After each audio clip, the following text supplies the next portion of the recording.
Oke, sebentar sih, saya mau ngecek yang tadi. Zoom, hmm, oke sudah aman. Oke, ini di sistem tercatat yang sudah presensi kita lihat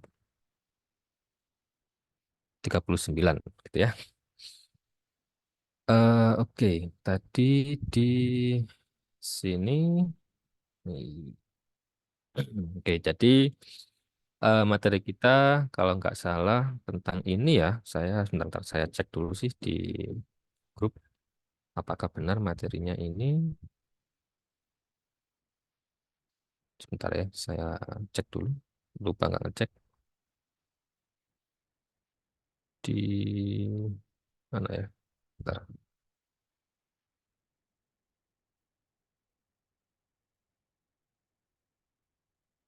Hari ini petunjuk, oh iya, per pengenalan MySQL gitu ya. Tapi di sini saya namanya kok PHP database, setelah nggak apa-apa ya.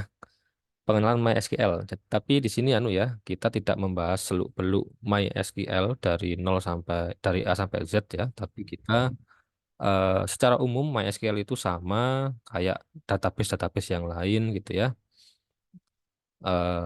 Apa namanya? Ya sama lah kayak teman-teman belajar PostgreSQL ataupun belajar Microsoft Access mungkin kalau pernah belajar dulu ataupun database Oracle ataupun SQL Server ya sama gitu ya. Mungkin bedanya dikit-dikit saja di perintahnya kayak gitu ya. Oke, mungkin di sini sedikit saya beri intro gitu ya, mengapa kita perlu database saat belajar membuat aplikasi web gitu ya. Secara umum ya aplikasi atau sistem informasi ya tidak hanya di web, tapi aplikasi secara umum, aplikasi desktop, aplikasi Android, aplikasi-aplikasi yang lain itu pada dasarnya melakukan tiga gitu ya, yaitu menerima input, mengolah atau melakukan pemrosesan terhadap input tadi, dan kemudian memberikan output seperti itu ya. Itu secara umum seperti itu ya, peran dari suatu aplikasi. Ujung-ujungnya kayak gitu ya. Baik ChatGPT, ya ChatGPT menerima inputan gitu ya berupa pertanyaan dari kita ya. Kemudian dia memproses, mencari jawaban di database-nya, kemudian memberikan output berupa paragraf-paragraf gitu ya. Oke, jadi kurang lebih seperti itu ya. Aplikasi itu ya program gitu ya. Program dasarnya adalah pada dasarnya memiliki tiga peran ya, menerima inputan, kemudian mengolah atau melakukan pemrosesan dan memberikan output ya itu saja dasarnya gitu ya. Lalu dalam web eh, kita bisa misalkan di sini ada user A itu bisa menyimpan, mengedit atau menghapus data untuk keperluan dia sendiri gitu ya. Misalkan kayak kita punya data di mungkin di sosmed gitu ya. Itu kita bisa menyimpan, bisa nulis sesuatu, bisa mengedit-edit dan juga bisa menghapus gitu ya. Selain untuk keperluan dia sendiri, data yang kita kelola itu juga bisa dikonsumsi orang lain gitu ya. Misalkan kalau di sosmed, status kita itu bisa dilihat oleh orang lain gitu ya. Kalau misalkan di sis webnya kampus, si akad gitu ya, teman-teman mengentrikan waktu KRS kemarin, memilih mata kuliah ya. Teman-teman milih data kayak gitu, memilih mata kuliah apa saja, dan mata kuliah itu kemudian dikonsumsi oleh bagian akademik gitu ya, baik di kantor pusat ataupun di fakultas gitu ya. Kemudian eh, selain kenapa perlu database, data tersebut kemudian disimpan untuk tujuannya berkolaborasi gitu ya. Misalkan kayak teman-teman pakai Google Docs ataupun tools-tools online yang lain ya, kolaborasi eh, perlu disimpan dulu datanya ke database gitu ya, disimpan dalam database lalu kemudian secara bersamaan dimanipulasi, diedit, dihapus, ditambah oleh user-user yang lain ya. Jadi kurang lebih mengapa perlu database ya karena pada dasarnya melakukan proses input lalu melakukan menerima inputan, mengolah inputan tadi dan kemudian memberikan output gitu ya. Nah, aplikasi web perlu menyimpan ke suatu media penyimpanan. Kalau kita belajar pemrograman di awal, pemrograman Algo 1, kalau di kita ya, Algo 1 dan Algo 2, kalau yang ada Algo 2-nya, kita bisa menyimpan data ke dalam file ya, file TXT atau file .json mungkin dulu. Kenapa kita nggak pakai pendekatan seperti itu? Pertama, kita sudah belajar database, kita sudah tahu keunggulan database seperti apa gitu ya. Kalau pakai file biasa, kita ribet mungkin cara membacanya, cara nulisnya juga ribet, kita harus mengelola sendiri. Kalau pakai database, sudah dikelola oleh engine-nya gitu ya. Terutama di sini database itu mengharuskan kita, ini database itu ya, database relasional gitu ya. Database itu mewajibkan kita menuliskan atau menentukan strukturnya ya. Ada tabel-tabel, setiap tabel punya kolom dan setiap kolomnya itu pasti memiliki tipe data gitu ya. Maka dari situ data kita menjadi terstruktur ya. Kemudian database itu memiliki kinerja yang tinggi gitu ya. Eh, apa kayak sistemnya UNED ya, mahasiswanya sekitar 40.000 atau 35.000 kalau nggak salah. Database-nya bisa diakses, database mahasiswa, database perkuliahan bisa diakses oleh puluhan ribu mahasiswa secara bersamaan. Kinerjanya tinggi gitu ya. Nah, hal itu mungkin nggak bisa dipenuhi kalau kita menggunakan file biasa atau file JSON atau TXT gitu ya. Kemudian database bisa melakukan pencarian cepat ya, query, searching gitu ya. Teman-teman sudah mendapatkan materi itu di mata kuliah sistem basis data. Kemudian yang paling penting lagi yaitu transaksi ya, transaksi database. Nah, itu bukan transaksi keuangan tapi transaksi database. Teman-teman sudah dapatkan di mata kuliah sistem basis data. Ya, transaksi. Penting sekali transaksi itu. Oke, kemudian di sini, oh ya nanti ini itu ya pakai server ya, memakai server. Oh ya tadi saya di WA ketua kelas untuk riset password belum saya lakukan, nanti aja ya kita lihat bareng-bareng nanti. Eh, Pertama-tama untuk belajar PHP dan database di sini kita harus pertama menyiapkan database-nya dulu gitu ya. Kita siapkan database-nya dulu. Kalau kita belajar di komputer kita sendiri, tidak di server, kita pakai SAM, XAMPP, maka kita sudah memiliki database yang disebut dengan MySQL, gitu ya. XAMPP. A itu Apache, M adalah MySQL. Nah, MySQL itu kemarin sudah dibeli, diakuisisi oleh Oracle, ya. Kemudian karena Oracle itu perusahaan komersil gitu ya, perusahaan yang fokusnya adalah mencari keuntungan, beberapa beberapa orang yang masuk komunitas open source itu membuat versi lainnya yang disebut dengan MariaDB gitu ya. Jadi MySQL dan MariaDB sebenarnya sama gitu ya. Bedanya adalah MySQL dimiliki oleh Oracle dan MariaDB itu merupakan milik komunitas open source gitu ya. Jadi di sini saya tuliskan ada MySQL atau MariaDB, ada SQL Server punyanya Microsoft, buatan Microsoft, dan ada PostgreSQL. Teman-teman kalau nggak salah belajar di mata kuliah sistem basis data itu pakai PostgreSQL. PostgreSQL itu open source, ya, gratis, tapi memiliki banyak fitur yang mungkin sangat dibutuhkan ya. Misalkan kayak kebutuhan data geospasial itu bisa di Postgre gitu ya. Database gratis tapi bisa untuk mengolah data geospasial. Nah, itu kerennya dari PostgreSQL. Nah, tapi di mata kuliah ini kita pakai MySQL gitu ya. Kita pakai MySQL database. bawaan kalau kita menginstal SAM gitu ya. Oke, setelah kita punya server database atau MySQL atau server atau SAM-nya, kemudian kita harus membuat database ya, membuat database. Ada yang disebut dengan server database seperti MySQL, SQL Server, PostgreSQL, itu saya katakan server database atau engine database. Kemudian setelah itu adalah database-nya itu sendiri gitu ya. Ada server database, ada database itu sendiri. Setelah membuat database, kita kemudian membuat tabel satu atau lebih. Dalam sebuah tabel pasti kita membuat kolom gitu ya. Oke, ini tadi MariaDB. Nah, ini adalah tampilan PHP MyAdmin gitu ya. PHP MyAdmin. Jadi teman-teman apa namanya?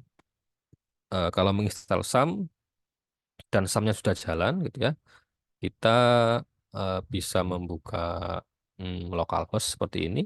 Oh, bentar. Mungkin tampilannya kayak gini ya, mungkin kayak gini. Nah, di sini mungkin kalau teman-teman tampilannya kurang gede, silakan di zoom sendiri, diperbesar sendiri tampilan zoomnya, ada menunya ya. Di HP maupun di desktop bisa di zoom sendiri. Nah, di menu atas di sini ada application, FAQ, how to guide, PHP info, dan PHP admin. Nah, PHP admin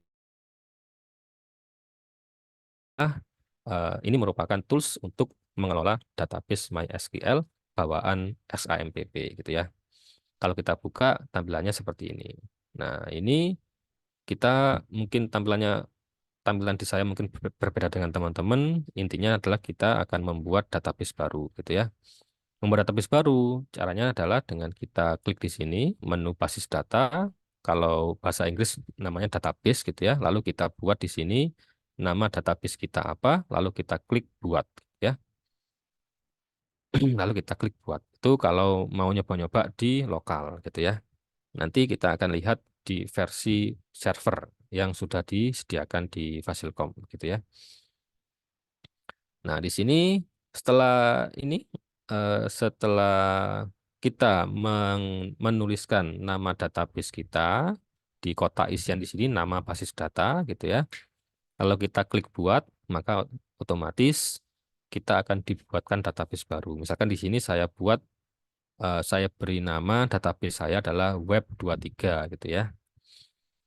Web23. Maka kita akan di redirect, kita akan diarahkan ke halaman baru ya, di halaman baru.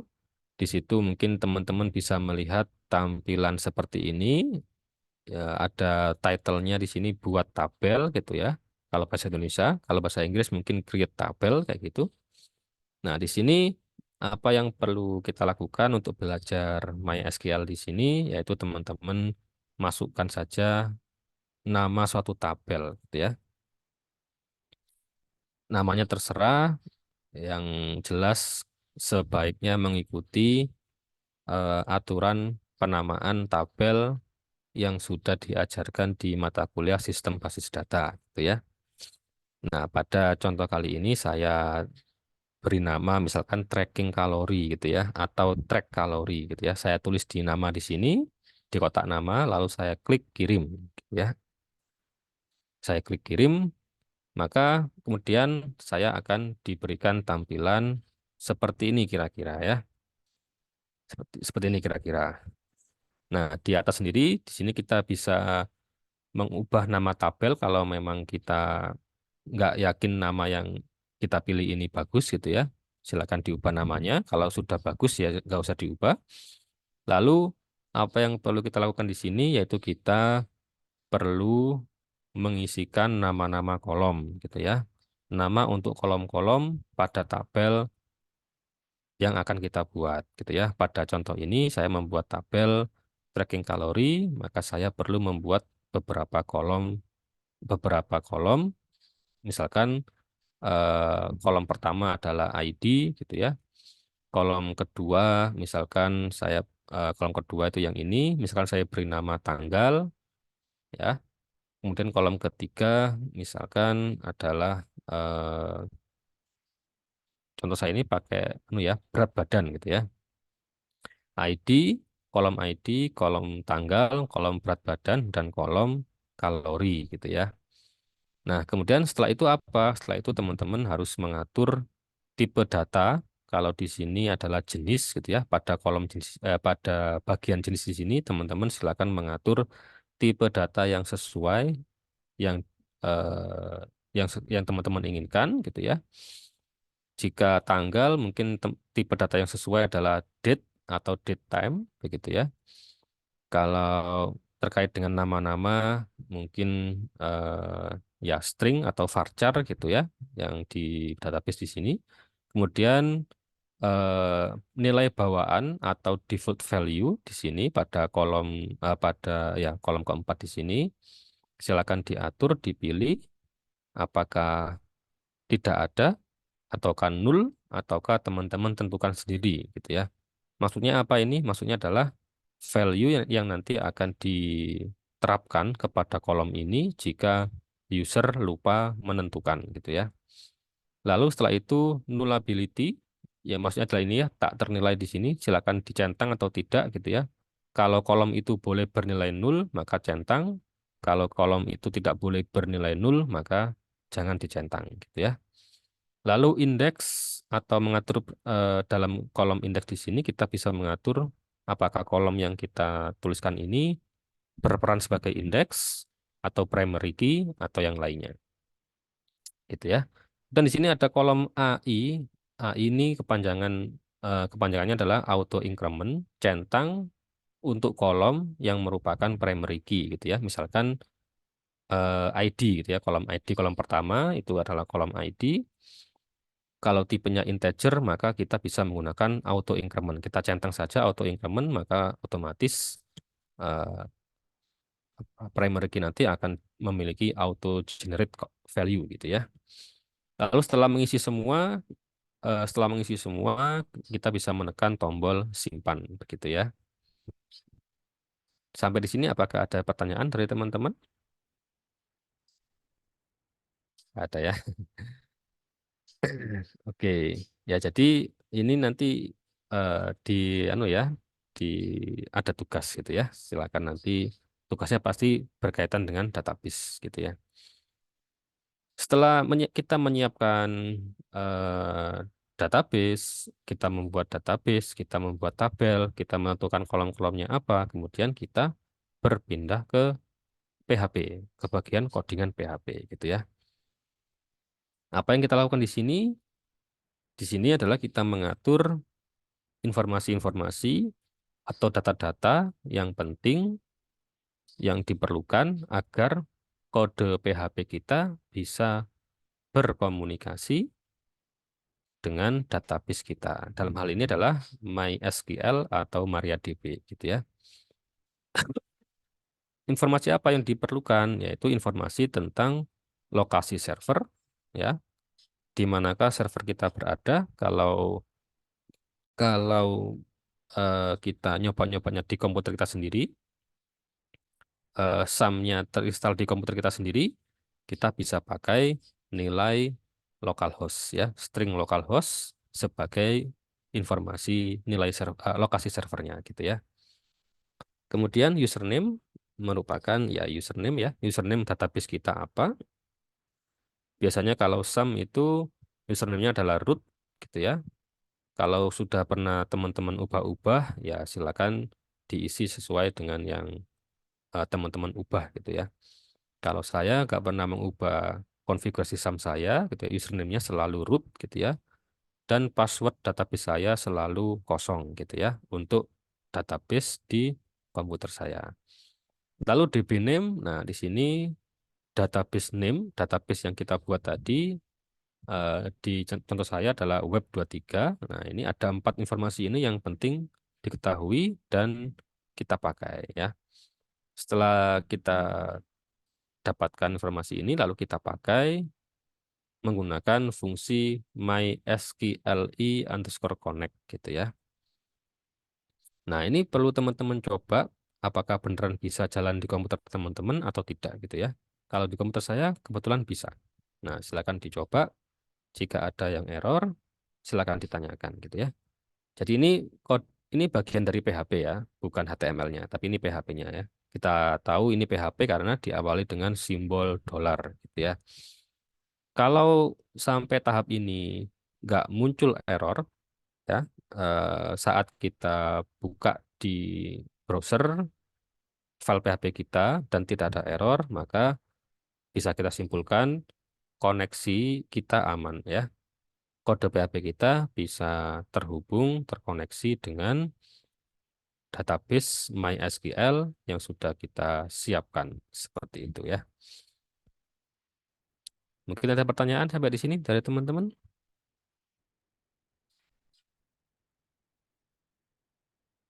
Nggak ada? Hmm. Iya. Oke, saya lanjutkan ya. Lalu di sini query ya, query atau mengambil data dari database gitu ya. Nah, variabel con tadi di sini dolar CONN di sini variabel con kependekan dari connection gitu maksudnya ya. Itulah selanjutnya kita pakai ya. Selanjutnya kita pakai di sini con panah query ya. Berarti di sini kita mengakses menggunakan fungsi query yang berada di dalam variabel con atau fungsi query yang berada di dalam objek con gitu ya. Nah, fungsi query di sini bisa kita pakai seperti ini ya. Kita apa di dalam parameternya ya di dalam kurungnya di sini kita berikan string yang berisi perintah SQL. Perintah SQL dalam hal ini adalah perintah select gitu ya, perintah query. Select bintang from tabel saya bernama track kalori gitu ya. Lalu order by tanggal descending gitu ya. Nah, mungkin ada yang ditanyakan dari perintah SQL ini. Jadi campur-campur ya. Di sini ada PHP, ada perintah SQL gitu ya. Perintah SQL-nya dituliskan dalam bentuk string gitu ya. Diapit oleh tanda petik. Boleh petik satu, boleh petik dua ya. Jadi di sini kita akan ceritanya kita akan menyuruh PHP ya. Kita akan menyuruh PHP, kode PHP untuk menjalankan query ini, menjalankan perintah query select bintang from track kalori order by tanggal descending gitu ya.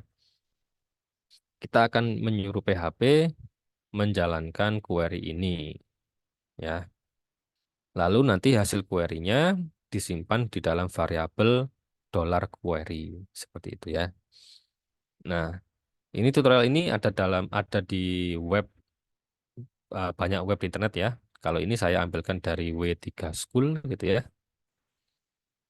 Eh, Lalu apa? Setelah kita melakukan query di sini kita akan melakukan looping, kita akan baca baris per baris dan kita simpan ke variabel bernama dollar rows gitu ya. Dollar rows di sini saya inisialisasi sebagai array kosong atau list kosong. Seperti itu ya. Lalu selanjutnya saya gunakan saya melakukan looping terhadap hasil query ya saya melakukan looping terhadap hasil query yaitu dengan cara while ya dollar row sama dengan query fetch asok gitu ya. Lalu di sini saya akan masukkan ya sebenarnya ini melakukan apa sih gitu ya. Kenapa kita harus looping kayak gini lalu kita masukkan lagi ke dalam variabel gitu ya. Tujuannya adalah kita lihat nanti ya. Oke, di sini berarti saya akan memasukkan, ya, saya akan menyimpan tiap baris hasil membaca query tadi ke dalam variabel rows, gitu ya. Di sini misalkan dollar dollar row kurung siku ID, ya. Kenapa seperti ini? Maksudnya apa? Maksudnya adalah saya mengakses eh, mengakses nilai yang tersimpan di kolom ID. pada baris tersebut gitu ya. Misalkan saya punya database, saya punya tabel bernama track kalori berisi 5 baris gitu ya. Maka tiap-tiap baris akan di looping menggunakan perintah while row sama dengan query fetch assoc gitu ya. Maka $row ini merepresentasikan data satu baris pada tabel ta- track kalori gitu ya. Nah, data satu baris ini kan terdiri dari beberapa kolom. Nah, maka di sini saya ambil nilai tiap-tiap kolomnya dengan cara seperti ini ya, dolar row kurung siku petik ID ya. Berarti saya membaca kolom ID. Saya membaca value pada kolom ID di baris tersebut gitu ya. Lalu kemudian saya juga membaca kolom tanggal, kolom berat dan kolom kalori. Seperti itu. Ya, ini proses membaca hasil query seperti itu ya. Oke, ada pertanyaan? Mohon maaf Pak, izin bertanya. Hmm? Itu Silakan. yang di bagian perulangan while itu ada fetch assoc itu, mohon maaf, masih belum paham, mungkin Oh, bisa. fat asok. Ya, Oke, oke, oke, oke. makasih Pak. Oke, bentar, bentar, bentar. Bisa kayak ini. Oke ya, fetch asok. Ya, ini mungkin agak susah. Apa perintah-perintahnya mungkin tidak apa ya? Mungkin fungsinya agak aneh kayak gini. Ini karena kita pakai PHP murni ya. Nanti akan ada framework yang lebih enak dibaca gitu ya. Oke, ini ya fetch asok ini ya. Jadi fetch asok kita lihat dokumentasinya saja di internet gitu ya. PHP fetch asok gini ya. MySQLi fetch asok. Nah, ini fungsi kita baca dulu gini ya. Apakah ada penjelasannya? Ya, di sini eh, fetch assoc atau MySQLi fetch assoc di sini adalah fungsi yang fetch yang mengambilkan yang gampangnya kayak apa ya? Sebentar sebentar. Mana kan ini? Nah, ini ya. Di sini contohnya variabel result gitu ya. Nah, variabel result itu sebenarnya kayak bisa kita gambarkan kayak eh, list juga atau array juga atau eh, apa ya kayak gitu apa ya kayak kayak list juga gitu ya cuma tidak tidak dia itu berupa objek gitu ya mungkin saya tunjukkan di sini dulu mungkin ya di sini ya coba saya vardam query gitu ya ya kenapa kita harus perlu assoc kenapa kita perlu fetch assoc gitu ya oke saya coba dulu di sini. Ya, kayak gini ya. Apa namanya? Sebentar.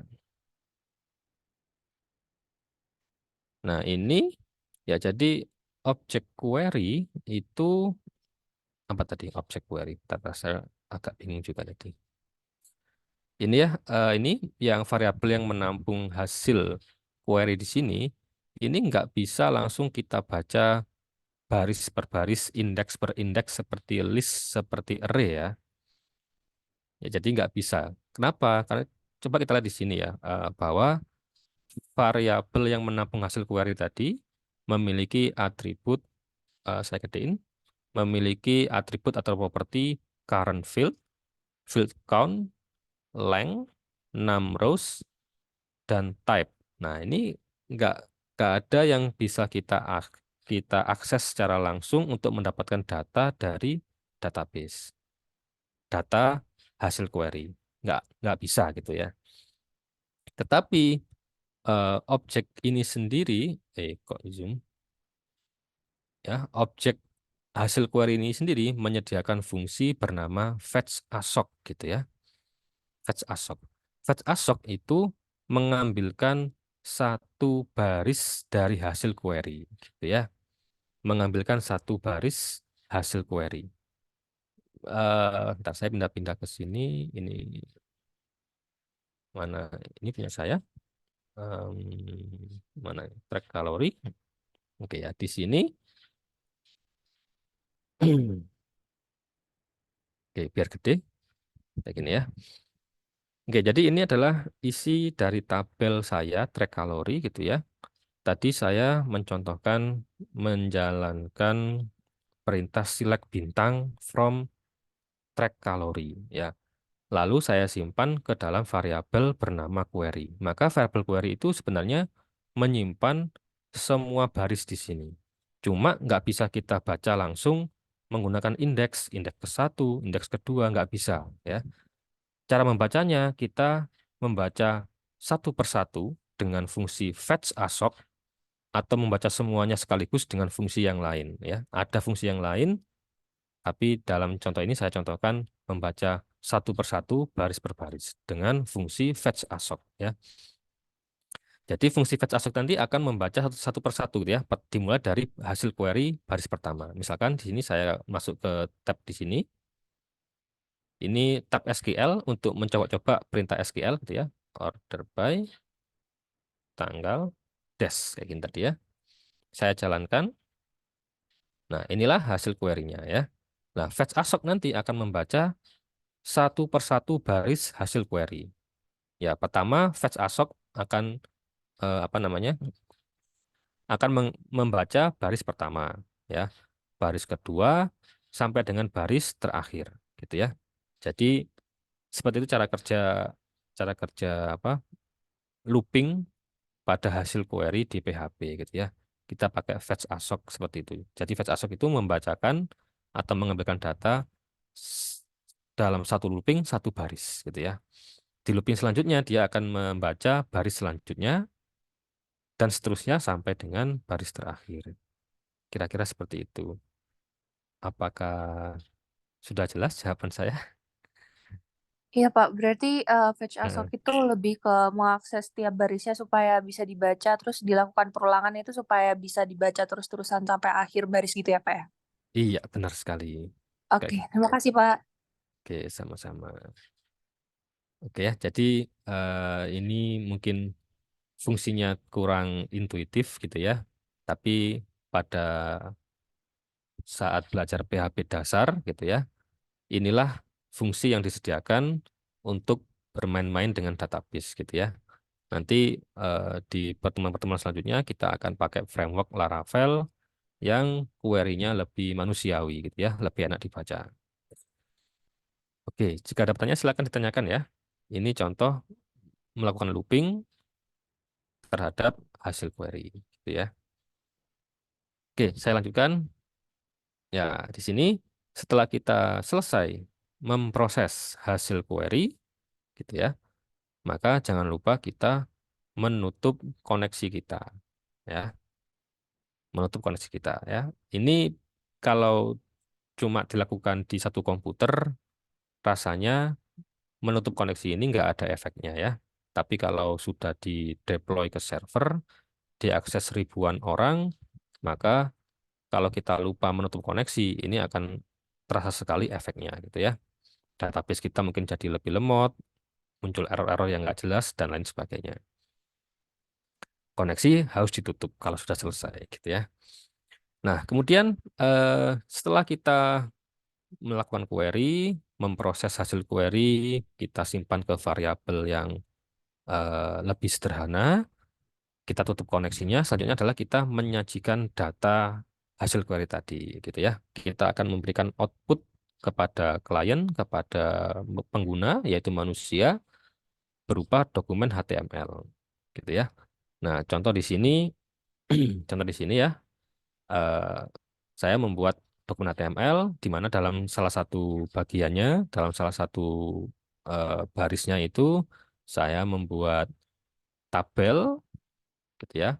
Tabel ini saya styling menggunakan Bootstrap gitu ya. Kenapa tabelnya bisa selang-seling warnanya gitu ya. Headernya kok tebal, kok bisa tebal kayak gini gitu ya. Itu karena saya menggunakan kelas CSS dari Bootstrap gitu ya. Kalau teman-teman pakai library CSS yang lain, misalkan kayak apa namanya Tailwind, silahkan gitu ya, tidak masalah. Ini adalah Bootstrap ya. Saya pertama membuat membuat tabel terlebih dahulu di sini ya, membuat tabel di sini. Tabelnya saya beri kelas table dan tabel strip ya, tabelnya strip belang-belang gitu ya. Lalu saya mendefinisikan header tabel ya, yaitu yang dicetak tebal ini nomor, tanggal, berat badan, kalori dan aksi seperti itu ya. Lalu pada bagian bawah yaitu T-body di sini saya menyajikan data hasil query tadi, yaitu data yang sudah diambil dari database yang diurutkan berdasarkan tanggal secara descending dari tanggal terbesar ke tanggal terkecil gitu ya. Nah, di sini saya pakai for each. Nah, for each ini merupakan looping biasa gitu ya. For each variabel list atau array bernama rows saya iterasi setiap loopingnya, setiap baris dalam setiap indeks atau setiap barisnya ke dalam variabel row ya. Mungkin nama variabelnya agak sama-sama ya. Variabel row tadi sudah dipakai, sekarang saya pakai lagi, nggak masalah gitu ya. Kenapa kok nggak langsung saja di sini, Pak? Apa fetch asoknya kenapa nggak dilakukan di sini gitu ya? Kenapa? Karena tadi fetch asok itu kondisinya kita masih apa terbuka koneksi ke database gitu ya. Fetch ASOC itu dilakukan saat status koneksi ke database masih terbuka, gitu ya. Eh,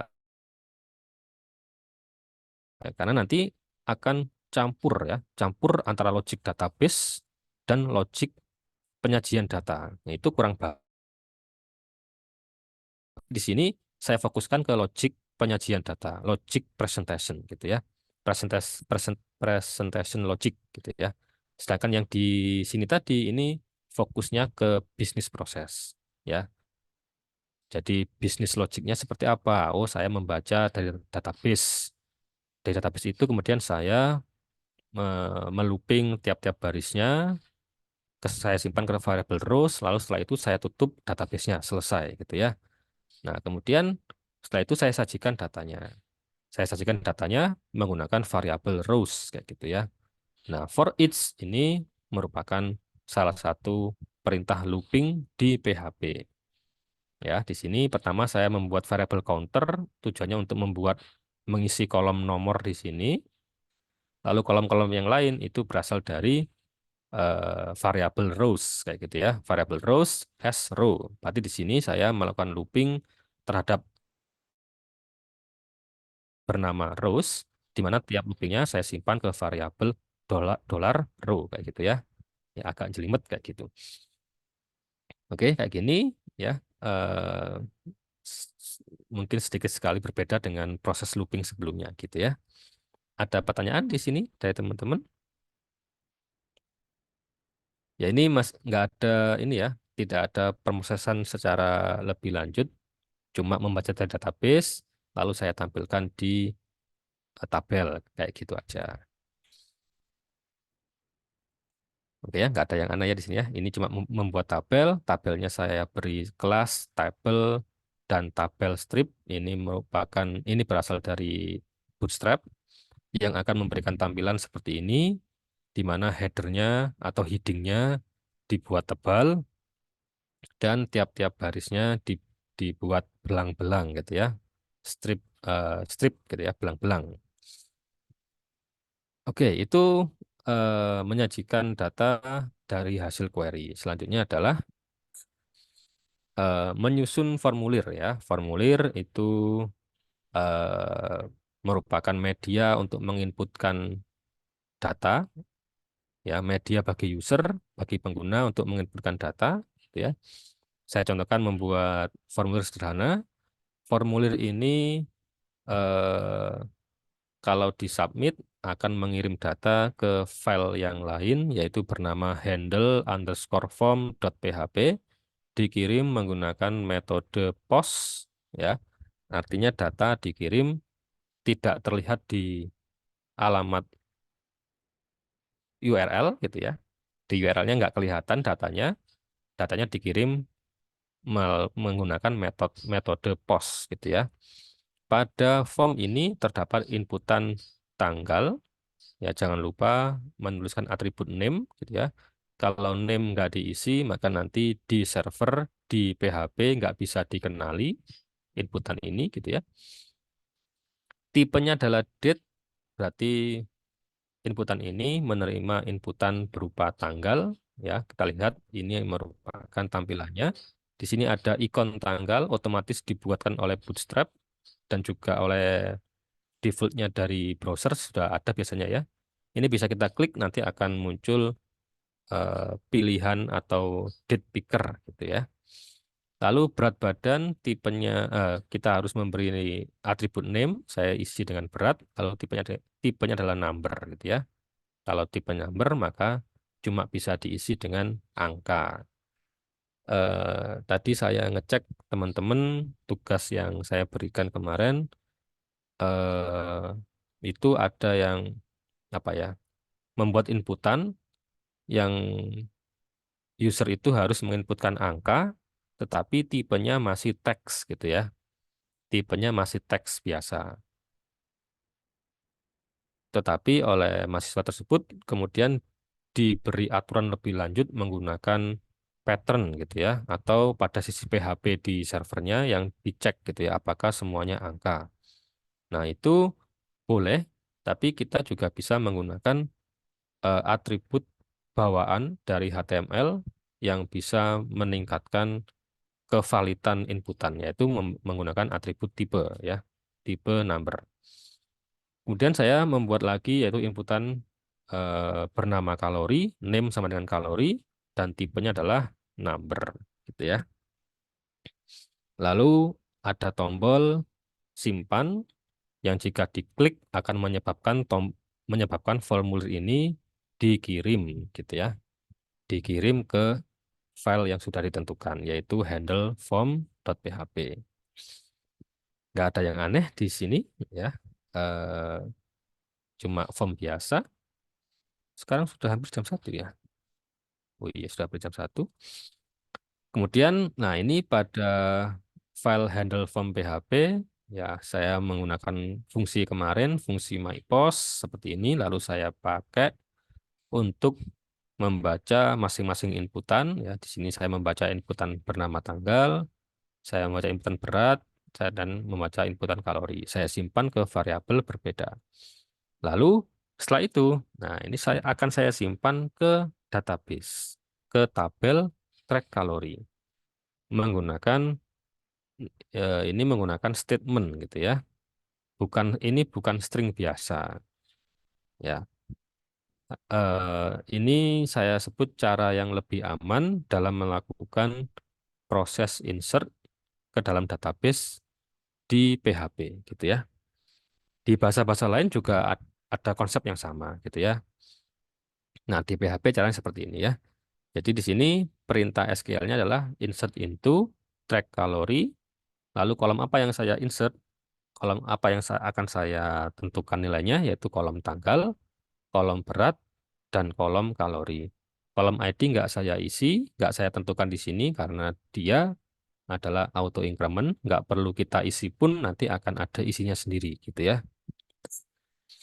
Lalu untuk kolom tanggal di sini saya berikan tanda tanya ya.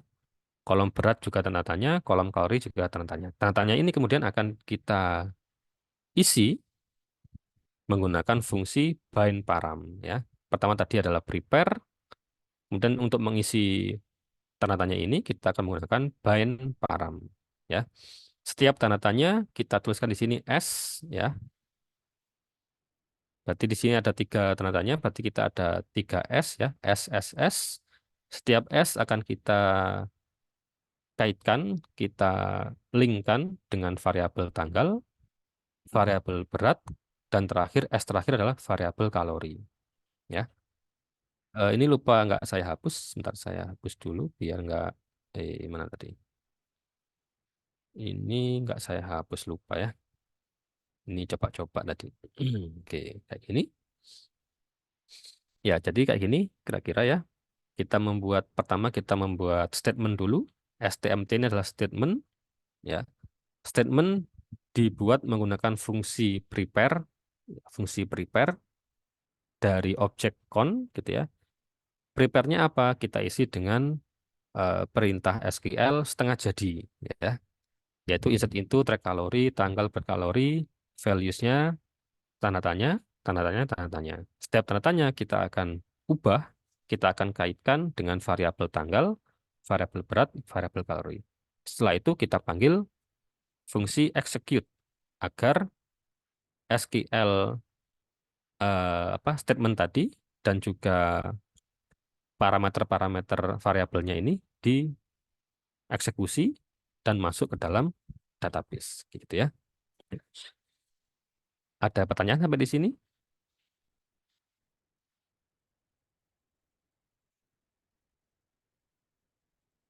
Nggak ada. Ya, di sini ini ya, mungkin teman-teman bisa melakukan query yang sebentar ada WA dari para dosen. Oke. Jadi di sini handle form ya. Kenapa kenapa kita nggak ini aja misalkan ya. Con query gini ya, insert into saya copy aja deh. Saya copy. Nah, kenapa kita nggak kayak gini aja? Misalkan ini gini aja ya. Ini adalah string concat ya, string. Kita akan sambungkan ini dengan dengan variabel apa tadi? Tanggal. Ya, jadi kalau menggabungkan string di PHP itu pakai titik ya. Kalau di bahasa lain mungkin pakai plus. Gini. Kemudian ini ada dan ini adalah berat dan seterusnya gitu ya. Kenapa kita nggak pakai perintah seperti ini ya? Tapi kok malah pakai prepare bind param gitu ya? Itu karena kalau kita pakai ini kita rawan terkena serangan SQL injection gitu ya. Apa itu SQL injection? Eh, Mungkin nggak kita bahas di mata kuliah ini ya. Ada mata kuliah lain mungkin yang lebih cocok membahas teori permasalahan itu gitu ya. Yang jelas cara seperti ini yang kita konkat sendiri di sini ini tidak aman gitu ya. Ini memiliki peluang diserang SQL injection kayak gitu. Oke, saya lanjutkan ya. Eh Jadi, kalau mau insert database, kita pertama harus prepare dulu, membuat statement. Lalu statement itu bind. Kita bind dengan parameter-parameter yang kita inginkan. Lalu setelah itu barulah kita execute. Ya, kita jalankan perintah tadi. Nah, setelah kita selesai menginsert, jangan lupa statement dan connection-nya di close semua. Ya, statement dulu di close, baru kemudian connection itu di close. Seperti itu ya. Nah, eh, di sini fungsi dari handle form adalah menyimpan data ke dalam database, ya, ke dalam.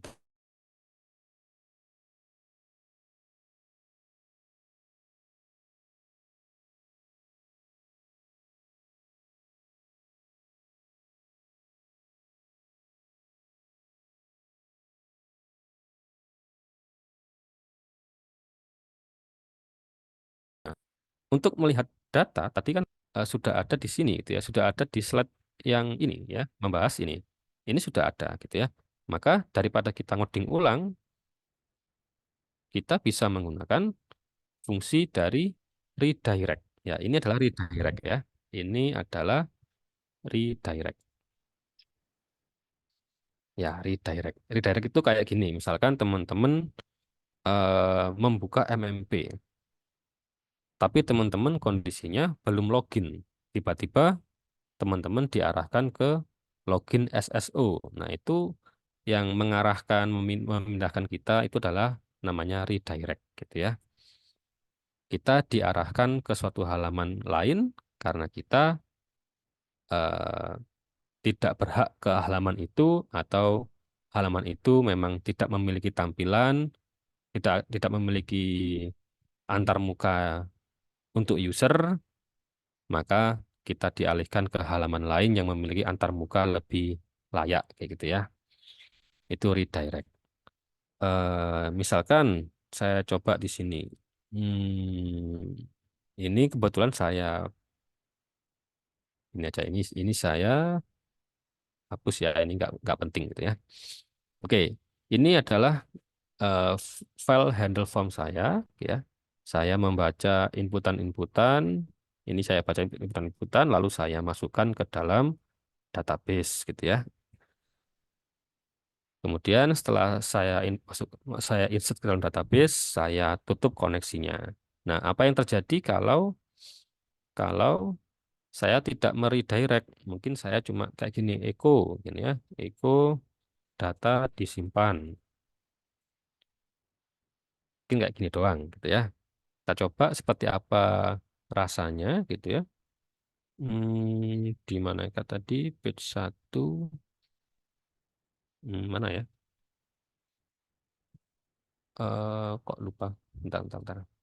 Ketutupan Zoom enggak kelihatan oh di sini ya. Oke. Oh ini masih kayak gini. Bentar, bentar. Ini adalah index. Ini saya uncomment. Saya zoom, saya ganti. Nah, ini saya klik fungsi tombol tambah, saya klik gitu ya.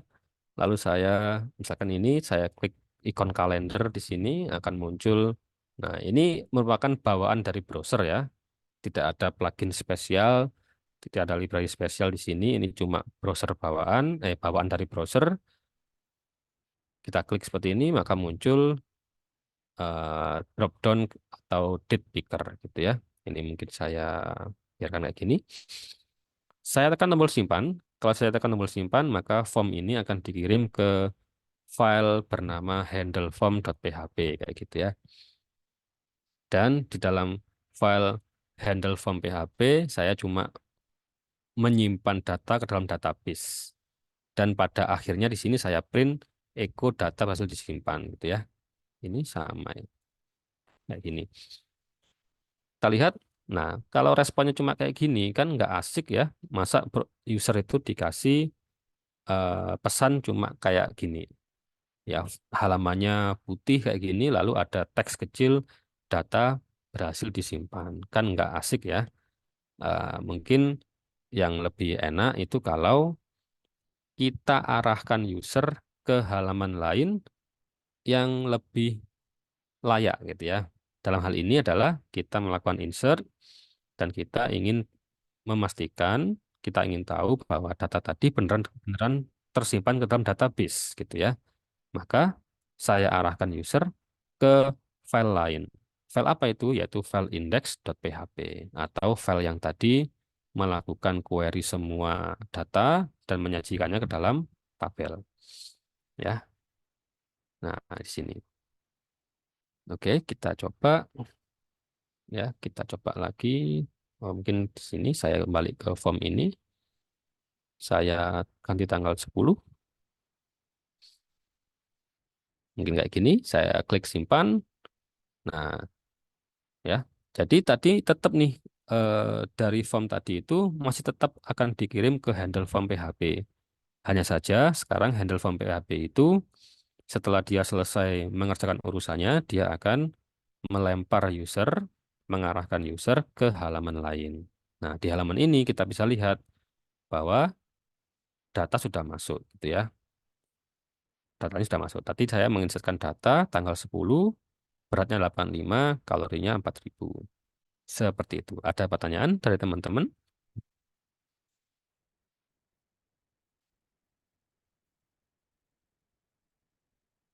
Apakah ada pertanyaan?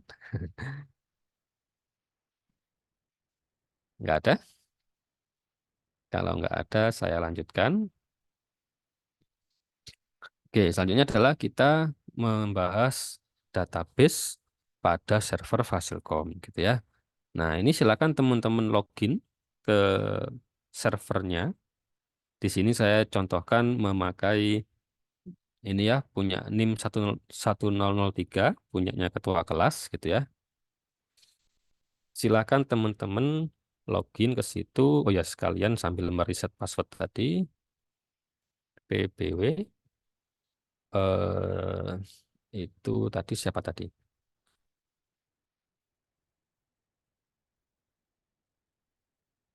Permisi ya Sah Pak, Zero. Ya. Oh sudah. katanya sudah, iya Pak. Oke oke. Berarti nggak perlu ya. Ya, makasih Oke. Bapak. Oke, sama-sama. Ya, di sini misalkan teman-teman login ya, tapi tampilan teman-teman pasti nggak kayak gini ya. Tampilannya beda. Nah, misalkan di sini saya contohkan, saya login, apa tadi? 103. Saya login seolah-olah saya adalah ketua kelas ya. Nah, ini kemudian teman-teman buka tab database gitu ya. Tab database ini sudah ada contohnya, mungkin bisa diabaikan atau saya hapus gitu ya. Saya hapus dan ini saya hapus juga. Ya, nanti silakan dipraktekkan sendiri-sendiri gitu ya. Ini pertama apa yang kita lihat di sini ya. Kita lihat di sini bahwa pada akun ketua kelas belum ada database sama sekali dan belum ada user untuk database apapun gitu ya. Ya jelas karena di sini masih kosongan ya. Pertama kita akan membuat database. Nah, kita klik tadi. Lalu kita diminta menginputkan, menuliskan nama database kita, gitu ya. Nah, dalam hal ini saya contohkan contoh 7 ya, contoh pertemuan 7. Database-nya akan saya beri nama contoh 7. Kalau di komputer lokal saya, itu saya beri nama web 23 database-nya. Nah, biar nggak banyak-banyak yang harus dihafalkan, di sini saya beri nama juga yang sama, gitu ya. Passwordnya saya pilih yang mudah-mudah saja, 123456778. Oke, setelah itu saya klik Add Database. Nah, otomatis database sudah dibuatkan beserta usernya sudah dibuatkan. Setelah itu apa? Setelah itu adalah kita akan masuk ke dalam PHP My Admin ya dengan cara menggunakan menu Manage. Nah, ini ya kita sudah masuk ke dalam PHP My Admin dari database yang baru saja kita buat ya. Kita masuk ke sini basis data, kita klik contoh 7.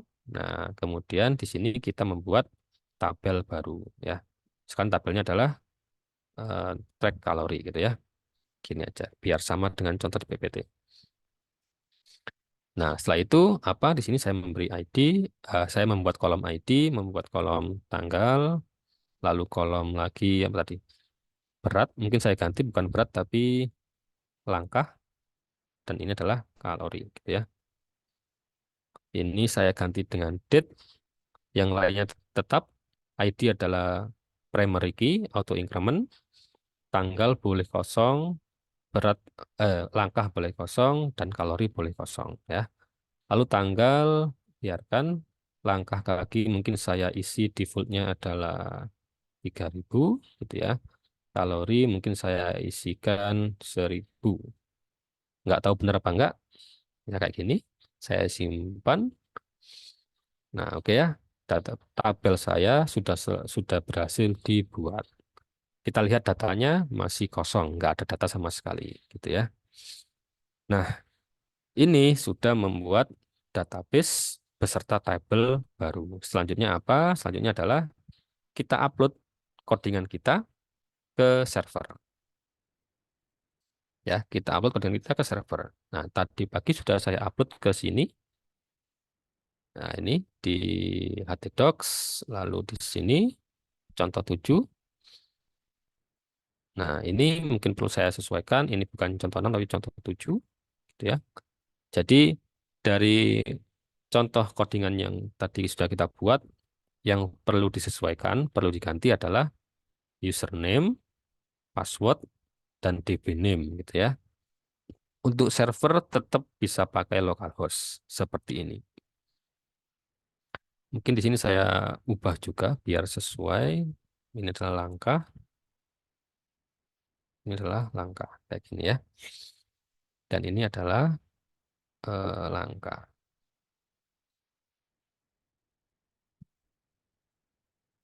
Mungkin kayak gini. Oke, sudah ya. Ya, tapi ini baru indeks saja yang saya upload ke sini. Mungkin kalau kita cek, kita buka di sini, mungkin tadi apa namanya tadi? Contoh 7. Oh, kok nggak mau? Benarkah namanya contoh 7? Oh, main 7 ya. Nah, kayak gini ya. Kosongan. Ya, fungsi apa form uploadnya ya, form formulir tambahnya belum saya ya belum ada ya. Saya upload. Mungkin ada pertanyaan dari teman-teman?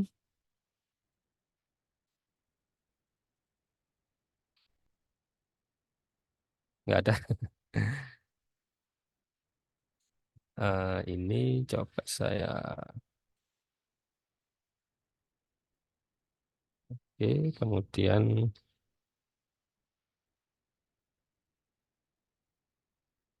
coba saya upload ke sini handle dan ini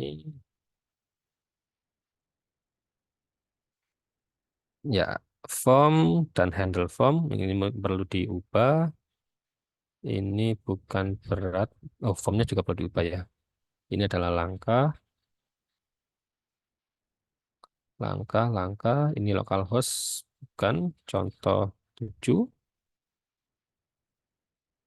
seperti ini. Ini contoh 7 juga. Contoh 7 kayak gini ya. Ini oh bukan.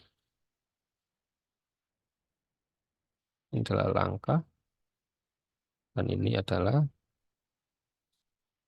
langkah kayak gini ya. Ini bisa dihapus seperti ini. Oke, oke, tersimpan. Kemudian yang form mungkin perlu saya ganti. Awalnya adalah berat badan jadinya langkah kayak gini ya. Dan name-nya adalah langkah seperti ini. Oke, kita coba di sini. Ya ini kalau teman-teman mau nyoba-nyoba juga ini ya. Name-nya ketua kelas .ppw ilkom.unet /contoh 7 gitu ya. Saya coba apakah ada yang error. Tanggal 1 saya simpan.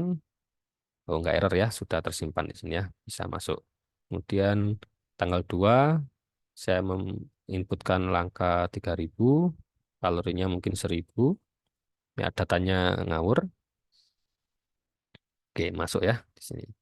Dan saya coba tanggal 10, ini mungkin 6000, ini 3000. Ya, masuk juga. Dan coba saya tambahkan lagi, adalah tanggal 7, 5000, 3500 ini ya. Ya, tanggal 7 masuk ya.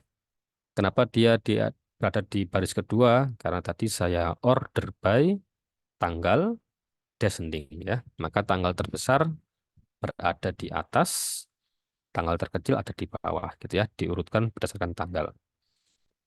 Ada pertanyaan dari sini oleh teman-teman?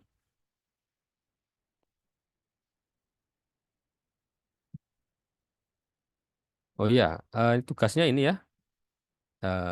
Di sini saya membuat contoh eh, query all lalu ditampilkan, lalu sudah bisa create atau menambah, tapi edit dan hapus masih belum bisa. Nah, itu tugasnya teman-teman tambahkan.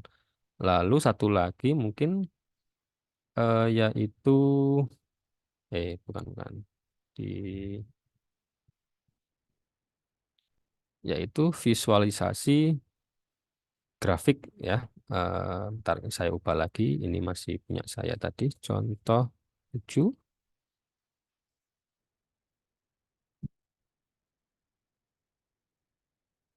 Wah, ngubah banyak nih berarti. Ini langkah,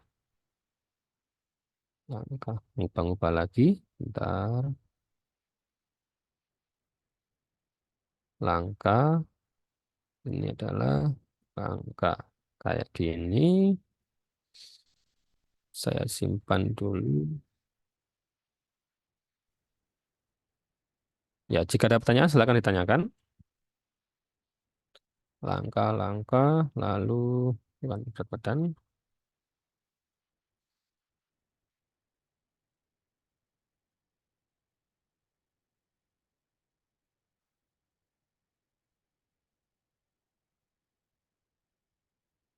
Save. Ya, semoga bisa. Iya, kayak gini. Ya, jadi tidak hanya sekedar tabel ya. Di sini saya juga membuat tugas teman-teman menambahkan diagram di bawah ini ya. Diagram di bawah ini didapatkan dari ya database itu ya. Database ya sesuai di sini ya. Di sini ada 4 item, maka di sini juga ada 4 item. Nah, untuk diagram di bawah di sini saya menggunakan diagram tipe area gitu ya. Apakah teman-teman harus sama persis diagramnya kayak gini? Enggak ya. Diagramnya bebas. Yang penting bisa menggambarkan data yang ada di tabel. Kayak gitu. Apakah sulit menurut teman-teman? Enggak ada komentar. Ya, di sini saya jelaskan sedikit tentang diagramnya ya. Diagramnya di sini saya contohkan menggunakan high charts gitu ya. Teman-teman boleh pakai yang lain, gak masalah. Yang penting bisa memvisualisasikan data yang disajikan dalam tabel gitu ya. Ini datanya saya sajikan dalam tabel dan kemudian saya visualisasikan seperti ini kayak gitu ya. Oke, mengenai chart tadi, mengenai diagram tadi, di sini pertama saya ini ya, ini pastinya mengimpor library dari HighCharts gitu ya, JavaScript. Lalu di sini adalah script untuk ya, untuk mengatur tampilan diagramnya gitu ya. Pertama, di sini apa yang saya lakukan di sini adalah ini adalah PHP ya, ini adalah PHP campur-campur PHP, HTML, JavaScript ya. Kita berada di dalam dokumen HTML dan kita berada di dalam tag script yang artinya kita masuk dalam dunia JavaScript tapi kita berada di dalam file PHP. Berarti kita masih bisa menuliskan kode PHP di sini dengan cara membuka membuka tag seperti ini. Ini merupakan kependekan ya. Mungkin bagi yang belum tahu apa itu simbol kurang dari tanda tanya sama dengan. Ini merupakan kependekan dari PHP Echo ya. PHP Echo jika capek nulisnya kepanjangan bisa disingkat jadi kayak gini ya. Mungkin saya ganti PHP Echo aja. PHP Echo JSON encode. Apa itu JSON encode? PHP JSON encode gitu ya. Jika teman-teman mau baca-baca di sini, ya PHP JSON encode adalah cara mengencode apa ya? Di sini variable rows ya, variable rows itu balik lagi ke atas, variable rows ini saya minimalkan. Ya ini adalah variable rows. Dia adalah array atau list yang berisi objek, yang berisi array juga ya, array yang berisi array gitu ya. Nah ini adalah bahasa PHP dan kita ingin eh, array di dalam PHP ini dapat diterjemahkan menjadi array dalam JavaScript. Maka kita memakai fungsi JSON encode gitu ya. JSON encode. JSON adalah JavaScript Object Notation gitu ya. Jadi di sini PHP menerjemahkan objeknya menjadi JSON ya. Objek dalam PHP diterjemahkan menjadi JavaScript object notation kayak gitu. Oke, seperti ini saya contohkan ya. Mungkin agak rumit. Mungkin kalau kita coba di sini lihat. Nah, di sini kita view page source, kita scroll ke bawah, kita lihat. Nah, salah pencet. Ya ini ya, var my data sama dengan kurung siku, kurung kurawal, ID, tanggal, langkah, kalori, ya. Kemudian objek kedua ID 4 tanggal sekian dan seterusnya. Ya, inilah yang dilakukan oleh JSON encode. Kita membuat objek yang dapat dimengerti oleh JavaScript. Kita menyuruh PHP membuatkan objek yang dapat dimengerti oleh JavaScript. Ya, kayak gini. Lumayan panjang. Ada pertanyaan dari sini, teman-teman, tentang JSON encode? Banyak ya. Oke. Kemudian apa nih di bawah di sini ya? My data sama dengan my data.map, item, panah, dan seterusnya. Ini merupakan saya mengkonversi, gitu ya. Apa yang saya konversi yaitu objek-objek, item-item di dalam my data saya konversi. Apa yang saya konversi yaitu yang saya konversi adalah atribut tanggal, atribut langkah, dan atribut kalori. Kenapa saya konversi? Karena ini string, ini juga langkah juga string, kalori juga string. Saya butuhnya langkah itu adalah number, kalori adalah number, dan tanggal merupakan date, ya, merupakan format tanggal yang dimengerti oleh JavaScript. Tanggal dalam bentuk bukan string, gitu ya. Maka saya gunakan cara seperti ini. Nah, nanti ini silakan teman-teman copy dari servernya apa ketua kelas, minta saja, gitu ya. Lalu di sini setelah itu saya membuat chart, ya, membuat diagram. Tipenya adalah area. Nah, teman-teman nggak harus membuat chart bertipe area. Silakan mau tipe kolom boleh, mau tipe donat boleh, mau tipe-tipe yang lain juga boleh, gitu ya. Asalkan bisa mengilustrasikan, menggambarkan data yang ada di dalam tabel, gitu ya. Ini komen, nggak perlu ditulis, nggak perlu di copy ya. Ini bisa diabaikan. Lalu yang penting adalah ini seriesnya ya. Nah, di sini seriesnya di sini. Ini adalah format untuk tipe data datetime. Teman-teman nggak harus seperti ini, gitu ya. Oke, itu eh, deskripsi tugasnya. Ada pertanyaan dari teman-teman? Kayaknya susah tugasnya ya. Raka Febrian, ya silakan.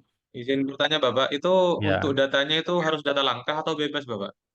bebas gitu ya. Itu kan contoh dari saya gitu ya.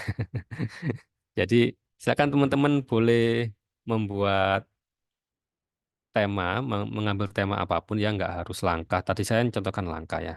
Jadi di slide terakhir di sini teman-teman apa temanya nggak boleh sama dengan contoh yang dari saya, dan antar mahasiswa juga nggak boleh sama gitu ya. Apa harus langkah? Ya jelas tidak gitu ya. Kayak gitu ya. Brian Faviansa, ya silakan. Apa nih? Ya Pak, saya izin Hmm. bertanya, ini Hmm. untuk penguploadan di server itu masih kan tidak mendukung folder Bapak. Jadi kalau misalkan kita menggunakan library, itu berarti harus menggunakan CDN ya Bapak, tidak bisa menggunakan misalkan NPM gitu. Karena kan untuk di situ tidak bisa upload folder, sedangkan di dalam misalkan node modules itu isinya banyak Bapak. Folder nggak bisa ya folder Izin ya? masuk, Bapak. Itu Iya, ya, silakan. bisa dibikin zip terus diekstrak, Bapak. Oh gitu, bisa pakai zip. Oke. Oh Terjawab ya ya, udah, Brian ya. makasih ya makasih Bapak Ya, dan Raka. oke.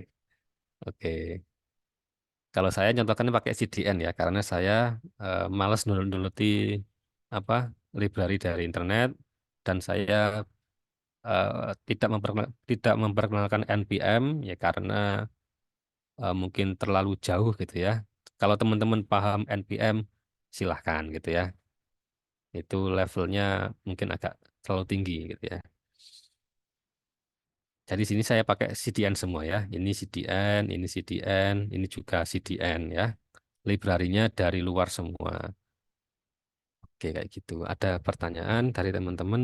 Oh ya, library-nya itu ya tadi ya, nggak harus high chart gitu ya. Mungkin teman-teman punya library chart yang lain yang lebih enak dipakai, silahkan dipakai kayak gitu ya.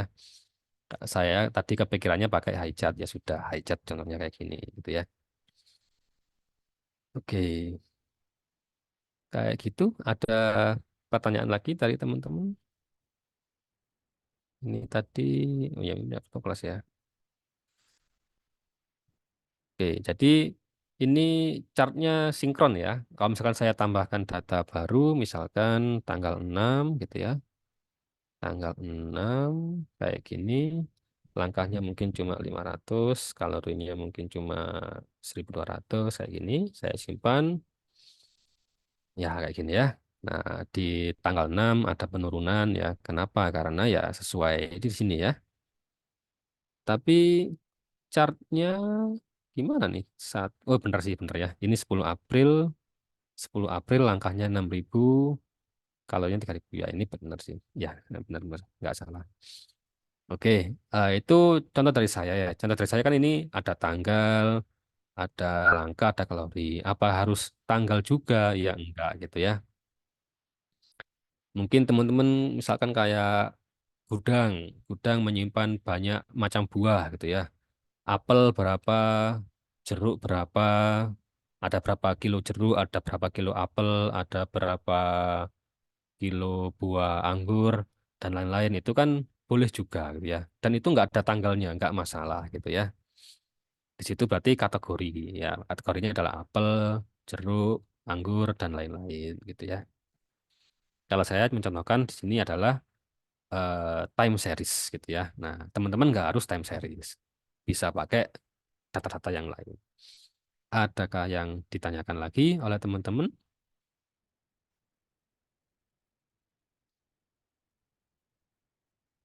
Nggak ada. Nggak ada ya.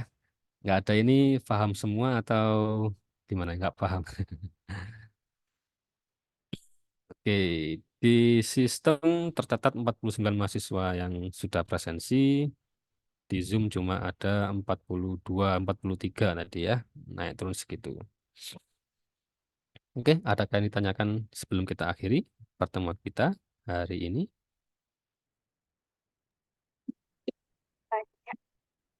Iya, silakan. Tanya itu maksudnya apakah nggak boleh sama-sama kalkulator atau nggak boleh sama-sama kesehatan gitu, Pak?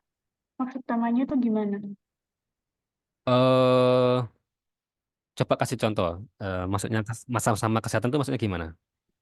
Misalnya temanya kesehatan, tapi Mm-mm. satunya itu kalkulator kalori, satunya itu eh, pendataan data kesehatan gitu, Pak. Itu kan temanya sama, tapi maksud dari websitenya beda. Ya, beda. Boleh, boleh ya. Boleh. Tapi jawabannya boleh gitu ya. Nah, dalam memilih tema, usahakan ya, temanya itu bisa divisualisasikan ke dalam chart gitu ya, ke dalam diagram gitu ya. Kalau tadi data kesehatan itu kan saya belum menangkap secara detail ya. Saya anggap bisalah divisualisasikan gitu ya. Divisualisasikan ke dalam diagram atau chart kayak gini. Boleh ya, tadi boleh sama-sama tema kesehatan tapi beda. Satunya tadi adalah kalori misalkan, satunya tadi adalah data kesehatan yang lain. Boleh nggak masalah gitu ya. Adakah pertanyaan dari teman-teman?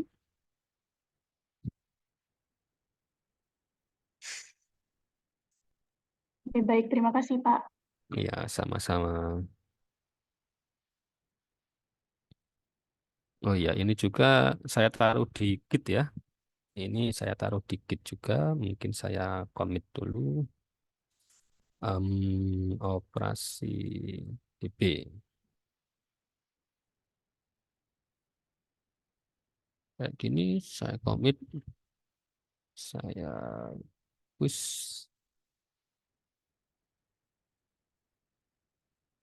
Oke, mungkin nanti GitHub-nya saya taruh di MMP gitu ya. Oke, sepertinya nggak ada pertanyaan lagi ya.